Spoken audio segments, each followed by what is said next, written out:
एकलव्य की गुरु भक्ति। महाभारत की कहानी। महाभारत में एक प्रसंग आता है कि एक बार गुरु द्रोणाचार्य अपने शिष्यों के साथ जंगल में भ्रमण कर रहे थे। भ्रमण करते करते उनके साथ आया हुआ एक कुत्ता जंगल में रास्ता भटककर वहां पहुंच गया, जहां एक काला सा भील बालक एकलव्य धनुर्विद्या का अभ्यास कर रहा था। कुत्ता एक अजनबी काले बालक को देख उस पर भौंकने लगा। अपने अभ्यास में कुत्ते के भौंकने के कारण बाधा उत्पन्न होने से एकलव्य ने कुत्ते का मुंह तीरों से भर दिया। कुत्ता तेजी से गुरु द्रोण और उनके शिष्यों के पास पहुंचा। कुत्ते की ऐसी हालत देख सभी हंसने लगे, किंतु अर्जुन यह देख रहा था कि किस तरह चतुरता से कुत्ते का केवल मुंह भरा गया है बिना उसे चोट पहुंचाए। जब अर्जुन ने यह बात गुरु द्रोण को कही तो वे उस कुशल धनुर्धर से मिलने को उत्सुक हो उठे। जब एकलव्य को ढूंढते ढूंढते यह मंडली उसकी कुटिया पर पहुंची तो गुरु द्रोण को अपनी प्रतिमा वहां देख आश्चर्य हुआ। एकलव्य अपने गुरु को आया देख दौड़कर उनके चरणों में गिर पड़ा। सभी को कुटिया में ले जाकर जलपान कराया। सभी यह जानने को उत्सुक थे कि आखिर उसने कुत्ते का मुंह तीरों से कैसे भर दिया।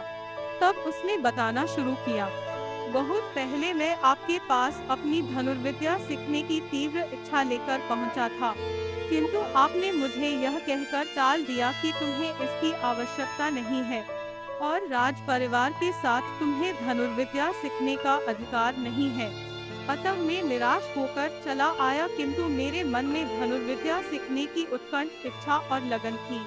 अतः मैंने आपकी मिट्टी की प्रतिमा बनाकर सीखना आरंभ कर दिया।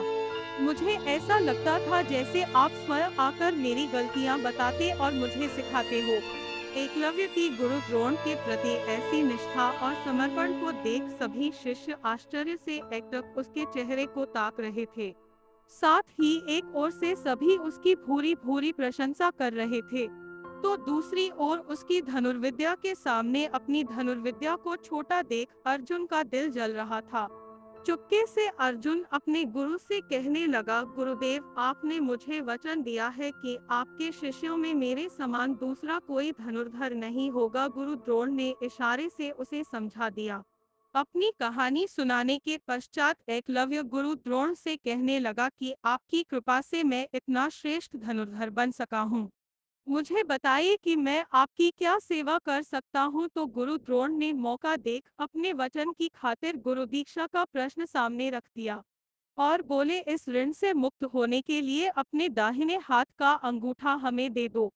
एकलव्य ने बिना किसी हिचकिचाहट के अपने दाहिने हाथ का अंगूठा काटकर गुरु द्रोण के चरणों में अर्पित कर दिया। उसके इस अपूर्व त्याग और गुरु के प्रति निष्ठा के कारण आज वो इतिहास में अमर हो गया।